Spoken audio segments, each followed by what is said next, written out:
America కన్నా India better. భారత్లో ఒక్క రోజులో 640 మిలియన్ల ఓట్ల లెక్కింపు. కాలిఫోర్నియాలో ఇంకా కొనసాగుతున్న కౌంటింగ్. ఎలాన్ మస్క్ నెలల కిందే ఈవీఎంలు వద్దన్న మస్క్ అంతలోనే ప్రశంసలు.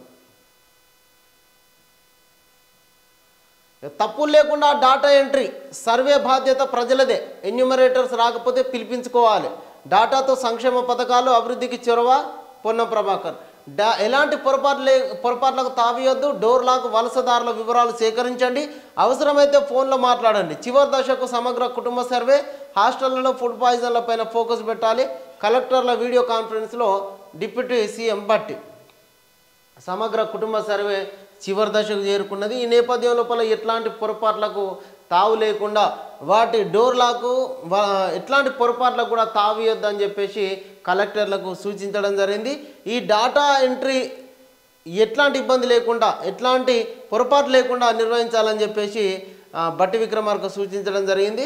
జార్ఖండ్ రాజధాని రాంచీ నుంచి సమగ్ర కుటుంబ సర్వే పైన ఉన్నతాధికారులు జిల్లా కలెక్టర్లతోటి వీడియో కాన్ఫరెన్స్ లోపల వాళ్ళకు పలు సూచనలు కూడా చేయడం జరిగింది.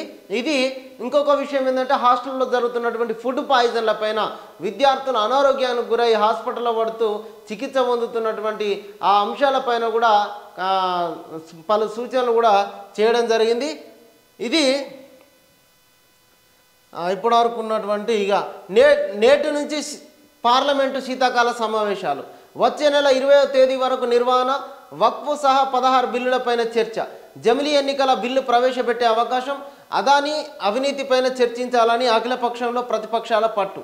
26న పాత పార్లమెంటు భవనంలో రాజ్యాంగ దినోత్సవ నిర్వహణ. ఇక తెలంగాణ అంశానికి సంబంధించి పునర్విభజన చట్టం హామీలు. తెలంగాణకు రావాల్సిన నిధులపైన కాంగ్రెస్ ఫోకస్. ఫిరాయింపుల చట్టాన్ని సవరించాలని బీఆర్ఎస్ డిమాండ్ చేసేటువంటి అవకాశం ఉన్నది. ఈ టైంలో బీఆర్ఎస్ నుంచి అందరూ వెళ్ళిపోయే ఛాన్స్ ఉన్నది కాబట్టి దాన్ని సవరించాలంటున్నారు. గతంలో మొదటిసారి అధికారంలోకి వచ్చినప్పుడు టీడీపీ బీఎస్పీ పార్టీల నుంచి కాంగ్రెస్ పార్టీ నుంచి కొంతమందిని లాక్కున్నారు. తర్వాత రెండోసారి అధికారంలోకి వచ్చిన తర్వాత కాంగ్రెస్ పార్టీ ఎమ్మెల్యేలను దాదాపుగా అందరినీ గుంజేసారు. సిఎల్పి విలీనం అనే ప్రచారం చేశారు. ఫస్ట్ వీళ్ళు మొత్తం లంగ పనులన్నీ చేసి లేదు ఇప్పుడు మీరు అట్లా చేయొద్దు, అట్లా ఎట్లా చేస్తారా అని అంటున్నారు. సరే మొత్తానికైతే పార్టీ మారుతున్నటువంటి ఎమ్మెల్యేల పైన అనర్హత వేటు వేయాలని సగటు ప్రజలు కోరుతూ ఉన్నారు. పార్టీ మారడాన్ని ఖచ్చితంగా ప్రభుత్వం ఆల్రెడీ సరైన మ్యాజిక్ ఫిగర్ తోటి ప్రభుత్వాన్ని ఏర్పాటు చేసింది. ఇక వేరే వాళ్ళ అవసరం కూడా లేదు. కాబట్టి పరిపాలన పైన దృష్టి పెట్టాలని చెప్పేసి ఖచ్చితంగా ప్రజలందరూ కూడా విన్నవించుకుంటూ ఉన్నారు కాంగ్రెస్ ప్రభుత్వానికి.